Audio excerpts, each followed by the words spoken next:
ಮೇಘ ಈಗ national investigative agency NIA ಅದರ director general ಆದಂತಹ ಸದಾನಂದ್ ಅವರು ಜಮ್ಮು ಕಾಶ್ಮೀರದ ಶ್ರೀನಗರಕ್ಕೆ ಹೋಗಿ ಅಲ್ಲಿಂದ ಪೆಹಲ್ಗಾವ್ಗೆ ಏನು ಘಟನೆ ನಡೆದಿತ್ತು, 26 ಜನರ ಹತ್ಯೆ ಆಗಿತ್ತು, ಪ್ರವಾಸಿಗರ ಹತ್ಯೆ ಆಗಿತ್ತು, ಆ ಸ್ಥಳಕ್ಕೆ ಭೇಟಿಯನ್ನು ಕೊಟ್ಟಿದ್ದಾರೆ.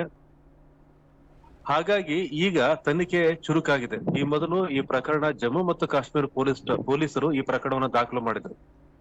ಆದ್ರೆ ಭಾನುವಾರದ ದಿನ ಏನು ಆ ತನಿಖೆ ಇದೆ, ಆ ತನಿಖೆಯನ್ನ ನ್ಯಾಷನಲ್ ಇನ್ವೆಸ್ಟಿಗೇಟಿವ್ ಏಜೆನ್ಸಿಗೆ ಹಸ್ತಾಂತರ ಮಾಡಲಾಗಿತ್ತು. ಈಗ NIA ಅಖಾಡಕ್ಕೆ ಇಳಿದಿದೆ ಮತ್ತು ಉಗ್ರರ ಬೇಟೆಗೆ ತೊಡಗಿದೆ.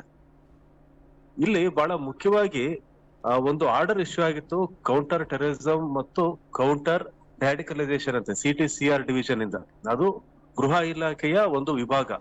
ಆ ವಿಭಾಗದಿಂದ NIA ತನಿಖೆಯನ್ನ ಮಾಡಬೇಕು ಅಂತ ಹೇಳಿ ಒಂದು ಆದೇಶವನ್ನು ಹೊರಬಿದ್ದಿತ್ತು. ಏನು 26 ಜನ ಪ್ರವಾಸಿಗರ ಸಾವಾಗಿತ್ತು, ಆ ಸಾವು ಹತ್ಯೆಯಾದ ಕೆಲವೇ ಗಂಟೆಗಳಲ್ಲಿ ಲಷ್ಕರ್ ಎ ತೊಯ್ಬಾ ಸಂಘಟನೆಯ ಒಂದು ಅಂಗ ಅಂತ ಹೇಳಲಾದಂತ ದ ರೆಸಿಸ್ಟೆನ್ಸ್ ಫ್ರಂಟ್, TRF ಅಂತ ಏನ್ ಹೇಳ್ತಾರೆ, ಆ ರೆಸಿಸ್ಟೆನ್ಸ್ ಫ್ರಂಟ್ ಇದರ ಜವಾಬ್ದಾರಿಯನ್ನ ಹೊತ್ತಿತ್ತು. ಈ ಘಟನೆಗೆ ನಾವೇ ಕಾರಣ ಅಂತ ಹೇಳಿ. ಹಾಗಾಗಿ ಈ ಉಗ್ರಗಾಮಿ ಸಂಘಟನೆಗಳಲ್ಲಿ ಯಾರು ಉಗ್ರರು ಆಕ್ಟಿವ್ ಆಗಿದ್ದಾರೆ ಈ ಕಣಿವೆ ರಾಜ್ಯದಲ್ಲಿ ಅನ್ನೋದ್ರ ಬಗ್ಗೆ NIA ಒಂದು ಬಹಳ ಗಂಭೀರವಾಗಿ ಗಮನಿಸ್ತಾ ಇದೆ. ಹಾಗಾಗಿ ಈಗ ಒಟ್ಟು ಸರಿಸುಮಾರು ಒಂದು 14 ಜನ ಸ್ಥಳೀಯ ಉಗ್ರರನ್ನ NIA ಐಡೆಂಟಿಫೈ ಮಾಡಿದೆ. ಈಗ ಸುಮಾರು ಒಂದು 150 ಜನರನ್ನ ಬಂಧಿಸಿದೆ, ಆದ್ರೆ ಒಂದು 14 ಉಗ್ರರನ್ನ ಐಡೆಂಟಿಫೈ ಮಾಡಿದೆ.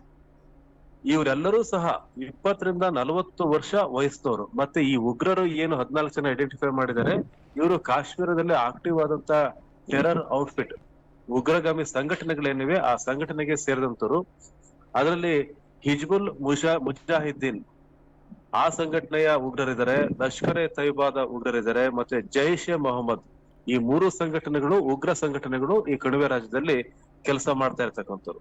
ಹಾಗಾಗಿ ಒಟ್ಟು 14 ಜನ ಉಗ್ರರೇನಿದ್ದಾರೆ, ಆ 14 ಜನ ಉಗ್ರರ ಬಗ್ಗೆ ಅವರನ್ನ ವಶಕ್ಕೆ ತೆಗೆದುಕೊಂಡು ವಿಚಾರಣೆಯನ್ನು ಸಹ ಶುರು ಮಾಡಿದೆ. ಜೊತೆಗೆ ಈ ಉಗ್ರರು ಇನ್ನೊಂದು ಮಾಹಿತಿ ಈಗ NIAಗೆ ಲಭ್ಯ ಆಗಿದೆ. NIA ಮೂಲಗಳು ಹೇಳ್ತಾ ಇರೋದೇನಂದ್ರೆ, ಇವರು ಪೆಹಲ್ಗಾವ್ ಇದೇನು ಬೈಸರನ್ ಹುಲ್ಲುಗಾವಲು ಪ್ರದೇಶ ಅಂತ ಏನ್ ಹೇಳ್ತೇವೆ, ಮಿನಿ ಸ್ವಿಟ್ಜರ್ಲ್ಯಾಂಡ್ ಅಂತ ಹೇಳಿ, ಆ ಪ್ರದೇಶಕ್ಕೆ ಬರುವುದಕ್ಕಿಂತ ಮುಂಚೆ, ಅಲ್ಲಿ ಕಾರ್ಯಾಚರಣೆ ಮಾಡೋದಕ್ಕಿಂತ ಮುಂಚೆ ಈ ಉಗ್ರರು ಒಟ್ಟು 3 ಜಾಗಗಳಿಗೆ ಭೇಟಿ ಕೊಟ್ಟಿದ್ರು. ಈ ಘಟನೆ ನಡೆಯೋದಕ್ಕಿಂತ ಒಂದು ವಾರಕ್ಕೆ ಮೊದಲು ಅಲ್ಲಿ ಒಂದು ಅಮ್ಯೂಸ್ಮೆಂಟ್ ಪಾರ್ಕ್ ಇತ್ತು, ಅಮ್ಯೂಸ್ಮೆಂಟ್ ಪಾರ್ಕಿಗೆ ಹೋಗ್ಬೇಕು, ಅಲ್ಲಿ ಅಟ್ಯಾಕ್ ಮಾಡ್ಬೇಕು ಅಂತ ಹೇಳಿ ಒಂದು ಪ್ಲಾನ್ ಅನ್ನ ಮಾಡಿದ್ರು. ಆದ್ರೆ ಅಲ್ಲಿ ಸೆಕ್ಯೂರಿಟಿ ಸ್ವಲ್ಪ ಜಾಸ್ತಿನೇ ಇತ್ತು, ಹಾಗಾಗಿ ಆ ಜಾಗವನ್ನ ಬಿಟ್ರು, ಅಲ್ಲಿ ಹೋಗ್ಲಿಲ್ಲ. ಕೊನೆಗೆ ಅಂತಿಮವಾಗಿ ಪೆಹಲ್ಗಾಮ್ ಆ ಜಾಗವನ್ನ ಐಡೆಂಟಿಫೈ ಮಾಡಿ ಅಲ್ಲಿಗೆ ಹೋಗಿ ಅಟ್ಯಾಕ್ ಮಾಡಿದ್ದಾರೆ. ಹಾಗಾಗಿ ಈ 3 ಸ್ಥಳಗಳನ್ನ ನೋಡಿದಂತ ಉಗ್ರರು, ಮತ್ತು ಅಷ್ಟೇ ಅಲ್ಲ, ಪೆಹಲ್ಗಾವ್ ಸುತ್ತಮುತ್ತ ಮತ್ತೆ ಕಾಶ್ಮೀರದಲ್ಲಿ ಈ ಉಗ್ರರು ಬಹಳಷ್ಟು ಜನರನ್ನ ಭೇಟಿ ಮಾಡಿದ್ದಾರೆ. ಸ್ಥಳೀಯರು ಸಹ ಅವರಿಗೆ ನೆರವು ಕೊಟ್ಟಿದ್ದಾರೆ ಅಂತಕ್ಕಂಥ ಮಾಹಿತಿ ಇದೆ. ಹಾಗಾಗಿ ಆ ಸ್ಥಳೀಯರು ಕೊಟ್ಟಂತ ಮಾಹಿತಿಯ ಆಧಾರದ ಮೇಲೆ ಇವರು ಈ ಪೆಹಲ್ಗಾಂನಲ್ಲಿ ಭದ್ರತೆ ವ್ಯವಸ್ಥೆ ಕಡಿಮೆ ಇದೆ ಅನ್ನೋದು ಗೊತ್ತಾಗಿದೆ, ಮತ್ತೆ ಅಲ್ಲಿ ಹೋಗಿ ನೋಡಿದ್ದಾರೆ. ಹಾಗಾಗಿ ಈ ಉಗ್ರರು ಆ ಜಾಗಕ್ಕೆ ಹೋಗಿ ಅಲ್ಲಿ ಅವರು ಆ ಪ್ರವಾಸಿಗರ ಮೇಲೆ ದಾಳಿ ಮಾಡಿದ್ದಾರೆ ಅನ್ನೋದು ಗೊತ್ತಾಗಿದೆ. ಒಟ್ಟು 4 ಜನ ಉಗ್ರರು ಅಲ್ಲಿದ್ರು. ಇದನ್ನ NIA ಸೋರ್ಸ್ಗಳು ಈಗ ರಿವೀಲ್ ಮಾಡ್ತಾ ಇದೆ, ಹೇಗೆ ನಡೀತು ಆ ಕಾರ್ಯಾಚರಣೆ, ಉಗ್ರರ ಕಾರ್ಯಾಚರಣೆ ಅಂತೇಳಿ. ಒಟ್ಟು 4 ಜನ ಉಗ್ರರು ಅಲ್ಲಿ ಇದ್ರು. ಅದರಲ್ಲಿ 2 ಉಗ್ರರು ಮಿಲಿಟರಿ ಸಮವಸ್ತ್ರ ಧರಿಸಿದ್ರು, ಇನ್ನು 2 ಉಗ್ರರು ಸಾಮಾನ್ಯ ನಾಗರಿಕರಂತೆ ವೇಷವನ್ನ ತೊಟ್ಟಿದ್ರು. ಮೊದಲು 2 ಮುಖ್ಯ ಗೇಟ್ ಮೂಲಕ ಅವರು ಪ್ರವೇಶವನ್ನ ಮಾಡ್ತಾರೆ. ಅಲ್ಲಿ ಒಬ್ಬ ಉಗ್ರ ಆ ಗೇಟ್ ಬಳಿಯೇ ನಿಲ್ತಾನೆ, ಮತ್ತೊಬ್ಬ ಉಗ್ರ ಒಳಗೆ ಹೋಗ್ತಾನೆ. ಅಲ್ಲಿ ಮೊಟ್ಟ ಮೊದಲು ದಾಳಿ ನಡೆಯೋದು ಆ ಗೇಟ್ ಬಳಿ ಇದ್ದಂತ ಒಬ್ಬ ವ್ಯಕ್ತಿಯ ಮೇಲೆ. ಅವ್ರ ಲೆಫ್ಟಿನೆಂಟ್ ಏನು ಮೃತಪಟ್ಟಿದ್ದಾರೆ, ಮೊಟ್ಟ ಮೊದಲನೇದಾಗಿ ಅವರು ಗೇಟ್ ಬಳಿಯೇ ಇದ್ರು.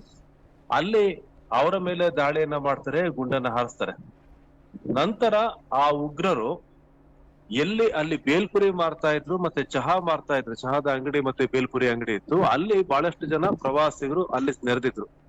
ಆ ಜಾಗಕ್ಕೆ ಹೋಗ್ತಾರೆ. ಆ ಜಾಗಕ್ಕೆ ಹೋಗಿ ಮಹಿಳೆಯರು ಮತ್ತು ಪುರುಷರು ಪ್ರತ್ಯೇಕವಾಗಿ ನಿಲ್ಲುವಂತೆ ಸೂಚನೆ ಕೊಡ್ತಾರೆ. ಇದು NIA ಈ ಮೂಲದಿಂದ ಹಲವು ಮಾಧ್ಯಮಗಳು ವರದಿ ಮಾಡಿದೆ. ಅಲ್ಲಿ ನಿಂತ್ಕೊಂಡು ಅವರು ಮಹಿಳೆಯರು ಮತ್ತು ಪುರುಷರು ಪ್ರತ್ಯೇಕವಾಗುವಂತೆ ಹೇಳ್ತಾರೆ, ಮತ್ತೆ ಹಿಂದೂಗಳು ಮತ್ತು ಮುಸ್ಲಿಮರು ಪ್ರತ್ಯೇಕವಾಗಿ ನಿಲ್ಲುವಂತೆ ಹೇಳ್ತಾರೆ. ಆದ್ರೆ ಕೆಲವು ಪ್ರವಾಸಿಗರು ಇದನ್ನ ಅಪೋಸ್ ಮಾಡಿದ ಕಾರಣಕ್ಕಾಗಿ ಅವರು ಗುಂಡನ್ನ ಹಾರಿಸಲಿಕ್ಕೆ ಶುರು ಮಾಡ್ತಾರೆ. ಅಲ್ಲಿ ದಾಳಿ ನಡೆಯುತ್ತೆ. ಕೊನೆಗೆ ಅಲ್ಲಿ ಗುಂಡು ಹಾರಿಸಿದ ನಂತರ ಪಕ್ಕದಲ್ಲೇ ಇದ್ದಂತ ಒಂದು ಗೋಡೆಯನ್ನ ಹಾರಿ ಅವರು ತಪ್ಪಿಸ್ಕೊಳ್ತಾರೆ. ಈಗ ಎನ್ಐಎಗೆ ಗೊತ್ತಾಗ್ತಿರೋದೇನು ಅಂತಂದ್ರೆ, ಈ 4 ಜನ ಉಗ್ರರು ಏನು ಈ ಪೆಹಲ್ಗಾಮ್ನಲ್ಲಿ ದಾಳಿಯನ್ನ ಮಾಡಿದರೆ, ಈ 4 ಜನ ಉಗ್ರರು ಕಾಶ್ಮೀರವನ್ನ ಬಿಟ್ಟಿಲ್ಲ, ಕಾಶ್ಮೀರದಲ್ಲೇ ಇದ್ದಾರೆ, ಅಂದ್ರೆ ಕಾಡಿನಲ್ಲೇ ಇದ್ದಾರೆ, ದಕ್ಷಿಣ ಕಾಶ್ಮೀರದಲ್ಲಿ ಇದ್ದಾರೆ ಅಂತಕ್ಕಂತ ಮಾಹಿತಿ ಈಗ ಎನ್ಐಎಗೆ ಲಭ್ಯ ಆಗಿದೆ. ಹಾಗಾಗಿ ಅವರನ್ನ ಟ್ರ್ಯಾಕ್ ಮಾಡ್ಲಿಕ್ಕೆ ಪ್ರಯತ್ನವನ್ನ ಮಾಡ್ತಾ ಇದ್ದಾರೆ. ಮತ್ತು ಇವರು ತುಂಬಾ ಅತ್ಯಾಧುನಿಕವಾದಂತ ಸಂಪರ್ಕ ಸಾಧನವನ್ನು ಹೊಂದಿದ್ರು. ಸ್ಯಾಟ್ ಫೋನ್ ಅಂತ ಏನ್ ಹೇಳ್ತೀವಿ, ಆ ಸ್ಯಾಟ್ ಫೋನ್ ಅನ್ನ ಇವ್ರು ಹೊಂದಿದ್ರು. ಆ ಸ್ಯಾಟ್ ಫೋನ್ಗೆ ಸಿಮ್ ಅಗತ್ಯ ಇರೋದಿಲ್ಲ, ಮತ್ತು ಆ ಸ್ಯಾಟ್ ಫೋನ್ ಬಳಕೆ ಆದ್ರೆ ಗೊತ್ತಾಗುತ್ತೆ. ಆದ್ರೆ ಸಿಮ್ ಇಲ್ದೇ ಇರೋದ್ರಿಂದ ಅವ್ರು ಎಲ್ಲಿದ್ದಾರೆ ಅಂತ ಹೇಳಿ ಒಂದು ಅತ್ಯಾಧುನಿಕ ವಿಧಾನದಲ್ಲೇ ಅವರನ್ನ ಪತ್ತೆ ಮಾಡ್ಬೇಕಾಗಿದೆ. ಹಾಗಾಗಿ ಎನ್ಐಎ ಅವೆಲ್ಲವನ್ನೂ ಸಹ ಪರಿಶೀಲನೆ ಮಾಡ್ತಾ ಇದೆ. ಈಗ ಆ ಉಗ್ರರು ಕಾಶ್ಮೀರದಲ್ಲೇ ಇದ್ದಾರೆ, ದಕ್ಷಿಣ ಕಾಶ್ಮೀರದಲ್ಲಿದ್ದಾರೆ, ಮತ್ತು ಅವರನ್ನ ವಶಕ್ಕೆ ಪಡೆಯೋಕೆ ಬೇರೆ ಬೇರೆ ಹಲವು ಮೂಲಗಳಿಂದ ಪ್ರಯತ್ನ ಮಾಡ್ತಾ ಇದೆ. ಒಂದು ಸರಿಸುಮಾರು ಒಂದು 150 ಜನ ಇವ್ರು ಏನು ಮುಂಚೆ ಭೇಟಿ ಮಾಡಿದ್ರು ಮತ್ತೆ ಇವ್ರ ಜೊತೆ ಸಂಪರ್ಕದಲ್ಲಿದ್ರೆ ಅಂತ ಅನುಮಾನ ಇದೆ ಅವರು, ಮತ್ತು 14 ಜನ ಯಾರು ಈ ಪ್ರಮುಖ 3 ಉಗ್ರ ಸಂಘಟನೆಯಲ್ಲಿ ಕ್ರಿಯಾಶೀಲರಾದಂತ ಮತ್ತು ಕಾಶ್ಮೀರದಲ್ಲಿ ಜಮ್ಮು ಕಾಶ್ಮೀರದಲ್ಲಿ ಇರುವಂತ 14 ಜನ ಉಗ್ರರು, ಅವರನ್ನು ಸಹ ವಶಕ್ಕೆ ಪಡೆದುಕೊಂಡು ಎನ್ಐಎ ಈಗ ಸಂಪೂರ್ಣ ತನಿಖೆಗೆ ಹಿಡಿದಿದೆ. ಎನ್ಐಎ ಡಿಜಿ ಆದಂತ ಸದಾನಂದ ಅವರು ಈಗ ಪೆಹಲ್ಗಾಮ್ಗೆ ಭೇಟಿ ಕೊಟ್ಟಿದ್ದಾರೆ ಮತ್ತು ಬೇರೆ ಬೇರೆ ಸ್ಥಳಕ್ಕೆ ಭೇಟಿ ಕೊಟ್ಟಿದ್ದಾರೆ. ಇಡೀ ಪ್ರಕರಣದ ತನಿಖೆಯನ್ನ ಹೊಣೆ ಹೊತ್ತಂತ ಎನ್ಐಎ ಈಗ ತೀವ್ರಗತಿಯಲ್ಲಿ ತನಿಖೆಯನ್ನ ನಡೆಸ್ತಾ ಇದೆ. ಮೇಘ, ಪದೇ ಪದೇ ಪಾಕಿಸ್ತಾನ ಕದನ ವಿರಾಮ ಉಲ್ಲಂಘನೆ ಮಾಡ್ತಾ ಇದೆ. ಭಾರತೀಯ ಸೇನೆ ಇದಕ್ಕೆ ತಕ್ಕ ಉತ್ತರ ಕೊಡ್ತಿದೆ. ಈ ನಡುವೆ ವಿಮಾನಗಳಿಗೆ ಭಾರತ ಭೂಪ್ರದೇಶ ಮಾಡುವಂತೆ ಮಾಡಂಗಿಲ್ಲ ಎಂದು ನಿರ್ಬಂಧನೆ ಮಾಡಲಾಗಿದೆ. ಏನೆಲ್ಲ ಬೆಳವಣಿಗೆಗಳು ನಡೆದಿದೆ? ಬಹಳ ಮುಖ್ಯವಾಗಿ ಭಾರತ ಮತ್ತು ಪಾಕಿಸ್ತಾನದ ಗಡಿಯಲ್ಲಿ ಗುಂಡಿನ ಚಕಮಕಿ ನಡೀತಾ ಇದೆ, ಕದನ ವಿರಾಮದ ಉಲ್ಲಂಘನೆ ನಡೀತಾ ಇದೆ. ಪಾಕಿಸ್ತಾನ ನಿರಂತರವಾಗಿ ಕದನ ವಿರಾಮವನ್ನ ಉಲ್ಲಂಘಿಸ್ತಾ ಇದೆ ಅಂತ ಹೇಳಿ ಭಾರತ ಆರೋಪವನ್ನ ಮಾಡಿದೆ. ಅಲ್ಲಿ ಗುಂಡು ಹಾರಿಸೋ ಆಗಿಲ್ಲ, ಗಡಿನಲ್ಲಿ ಕದನ ವಿರಾಮ ಇದೆ 2 ದೇಶಗಳ ನಡುವೆ, ಯಾಕಂದ್ರೆ ಯುದ್ಧ ಘೋಷಣೆ ಆಗಿಲ್ಲ. ಆದ್ರೂ ಸಹ ಅಲ್ಲಿ ಗುಂಡಿನ ಚಕಮಕಿ ನಡೀತಾ ಇದೆ, ಭಾರತ ಆರೋಪ ಮಾಡಿದೆ. ಸರಿಸುಮಾರು 100ಕ್ಕೂ ಹೆಚ್ಚು ಬಾರಿ ಈ ಪೆಹಲ್ಗಾವ್ ಘಟನೆ ಅದರ ಆಸುಪಾಸಿನಲ್ಲಿ ಇದುವರೆಗೆ 100ಕ್ಕೂ ಹೆಚ್ಚು ಬಾರಿ ಕದನ ವಿರಾಮ ಉಲ್ಲಂಘನೆ ಆಗಿದೆ ಅಂತ ಹೇಳಿ ಭಾರತ ಆಕ್ಷೇಪಣೆಯನ್ನ ಮಾಡ್ತಾ ಇದೆ. ಮತ್ತು ಪಾಕಿಸ್ತಾನ ಕರಾಚಿ ಮತ್ತೆ ಲಾಹೋರ್ನ ಏರ್ ಸ್ಪೇಸ್ ಏನಿದೆ ಅದರಲ್ಲಿ ಕೆಲವು ನೋ ಫ್ಲೈಯಿಂಗ್ ಝೋನ್ ಅಂತ ಹೇಳಿ ಡಿಕ್ಲೇರ್ ಮಾಡಿತ್ತು. ಕೆಲವು ಭಾಗವನ್ನ ಇಸ್ಲಾಮಾಬಾದ್, ಪಾಕಿಸ್ತಾನದ ರಾಜಧಾನಿ ಏನಿದೆ ಇಸ್ಲಾಮಾಬಾದ್ ಮೇಲಂತೂ ನೋ ಫ್ಲೈಯಿಂಗ್ ಝೋನ್ ಅಂತ ಹೇಳಿ ಮೊದಲನೇ ಘೋಷಣೆ ಮಾಡಿತ್ತು, ವಿಮಾನಗಳು ಹಾರುವಂತಿಲ್ಲ ಆ ಜಾಗದಲ್ಲಿ ಅಂತ ಹೇಳಿ. ಈಗ ಭಾರತವು ಸಹ ಅದೇ ರೀತಿ ಕ್ರಮವನ್ನ ಕೈಗೊಂಡಿದೆ. ಭಾರತದ ಫ್ಲೈಯಿಂಗ್ ಝೋನ್ ಏನಿದೆ ಅಲ್ಲಿ ಪಾಕಿಸ್ತಾನದ ವಿಮಾನಗಳಿಗೆ, ನಾಗರಿಕ ವಿಮಾನ ಆಗಿರ್ಬೋದು, ಬೇರೆ ಯಾವುದೇ ವಿಮಾನ ಆಗಿರ್ಬೋದು, ಅವುಗಳಿಗೆ ಪ್ರವೇಶವನ್ನ ಈಗ ಭಾರತವೂ ಸಹ ನಿರಾಕರಣೆ ಮಾಡಿದೆ. ಇನ್ನು ರಕ್ಷಣಾ ಸಚಿವ ರಾಜನಾಥ್ ಸಿಂಗ್ ಅವರು ನಿರಂತರವಾಗಿ ಸಭೆಗಳನ್ನ ನಡೆಸ್ತಾ ಇದ್ದಾರೆ. ಪ್ರಧಾನಿ ನರೇಂದ್ರ ಮೋದಿ ಅವರು ಒಂದು ದಿನದ ಮೊದಲು ನಿನ್ನೆ ದಿನ ನಿರಂತರ ಸಭೆಗಳನ್ನ ಹಿರಿಯ ಅಧಿಕಾರಿಗಳು, ಸೇನಾಧಿಕಾರಿಗಳ ಜೊತೆ ಸಭೆ ನಡೆಸಿದ್ರು. ಸೇನೆಗೆ ಉಗ್ರರ ವಿರುದ್ಧ ಕ್ರಮಗಳನ್ನ ಕೈಗೊಳ್ಳೋಕೆ ಫ್ರೀ ಹ್ಯಾಂಡ್, ಸ್ವತಂತ್ರವನ್ನು ಕೊಟ್ಟಿದ್ದಾರೆ. ಇನ್ನು ರಾಜನಾಥ್ ಸಿಂಗ್ ಅವರು ಸಹ ನಿರಂತರ ಸಭೆಗಳನ್ನ ಮಾಡ್ತಾ ಇದ್ದಾರೆ.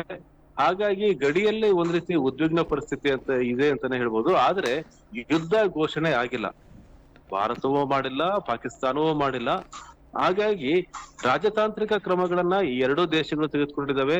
ಏನು ನೋ ಫ್ಲೈಯಿಂಗ್ ಝೋನ್ ಅಂತ ಅನೌನ್ಸ್ ಮಾಡೋದಾಗಿರ್ಬೋದು, ಕೆಲವು ಒಪ್ಪಂದಗಳನ್ನ ರದ್ದು ಮಾಡೋದಾಗಿರ್ಬೋದು, ಮತ್ತು ಗಡಿಯನ್ನ ಬಂದ್ ಮಾಡೋದಾಗಿರ್ಬೋದು, ಈ ಎಲ್ಲಾ ಕ್ರಮಗಳನ್ನ 2 ದೇಶಗಳು ತೆಗೆದುಕೊಂಡಿದ್ದಾವೆ. ರಾಜತಾಂತ್ರಿಕ ಪ್ರತೀಕಾರದ ಕ್ರಮಗಳನ್ನ ತೆಗೆದುಕೊಂಡಿದ್ದಾವೆ. ಆದ್ರೆ ನೇರವಾದ ಕಾರ್ಯಾಚರಣೆ ಯುದ್ಧ ಅನ್ನೋದೇನಿದೆ ಅದನ್ನ 2 ದೇಶಗಳು ಘೋಷಣೆಯನ್ನ ಮಾಡಿಲ್ಲ. ಆದ್ರೆ ಗಡಿಯಲ್ಲಿ ಉದ್ವಿಗ್ನತೆ ಇದ್ದೇ ಇದೆ. ಯಾಕಂದ್ರೆ ಗಡಿಯಲ್ಲಿ ಸರಿಸುಮಾರು 250 ಕಿಲೋಮೀಟರ್ ವರೆಗೂ ದೂರದಲ್ಲಿ ಅಲ್ಲಿ ರೈತರಿಗೆ ಅಲ್ಲಿ ಬೆಳೆಗಳನ್ನ ಕಟಾವು ಮಾಡುವಂತೆ ಮತ್ತು ಜಾಗವನ್ನು ತೆರವು ಮಾಡುವಂತೆ ಸೂಚನೆ ಕೊಡಲಾಗಿದೆ. ಹೀಗೆ ಹಲವು ಕ್ರಮಗಳನ್ನ ಭಾರತ ತೆಗೆದುಕೊಂಡಿದೆ. ಮತ್ತು ಪಾಕಿಸ್ತಾನ ಭಾರತದ ಚಟುವಟಿಕೆಗಳನ್ನ ಮತ್ತೆ ಭಾರತದ ನಿಲುವನ್ನ, ಭಾರತ ಯಾವ ಸ್ಟ್ಯಾಂಡ್ ತೆಗೆದುಕೊಳ್ಳುತ್ತೆ ಅನ್ನೋದನ್ನ ಗಮನಿಸ್ತಾ ಇದೆ. ಬರೀ ಭಾರತ ಪಾಕಿಸ್ತಾನ ಮಾತ್ರ ಅಲ್ಲ, ಬೇರೆ ದೇಶಗಳು ಸಹ ಈ 2 ದೇಶಗಳ ಚಟುವಟಿಕೆಗಳನ್ನ ಗಮನಿಸ್ತಾ ಇದ್ದಾವೆ. ಹಾಗಾಗಿ ಪಾಕಿಸ್ತಾನ ಕದನ ವಿರಾಮವನ್ನ ಉಲ್ಲಂಘನೆ ಮಾಡ್ತಾ ಇರೋದು ಒಂದ್ ರೀತಿ ಪ್ರಚೋದನಕಾರಿಯಾಗಿದೆ ಅಂತ ಹೇಳಿ ಭಾರತ ಅಭಿಪ್ರಾಯವನ್ನ ಪಡ್ತಾ ಇದೆ. ಮುಂದಿನ ದಿನಗಳಲ್ಲಿ ಭಾರತ ಯಾವ ರೀತಿಯಾದಂತಹ ಕ್ರಮಗಳನ್ನ ತೆಗೆದುಕೊಳ್ಳುತ್ತೆ, ಇನ್ನು ಕಠಿಣವಾದ ರಾಜತಾಂತ್ರಿಕ ಕ್ರಮಗಳನ್ನ ಕೈಗೊಳ್ಳುತ್ತೋ ಅಥವಾ ನೇರ ಕಾರ್ಯಾಚರಣೆಗೆ ಇಳಿಯಿತು ಅನ್ನೋದನ್ನ ಕಾದು ನೋಡಬೇಕಾಗಿದೆ ಮೇಘ. ನಿಮ್ಮೆಲ್ಲ ಹೆಚ್ಚಿನ ಮಾಹಿತಿಗಳಿಗಾಗಿ ಧನ್ಯವಾದಗಳು.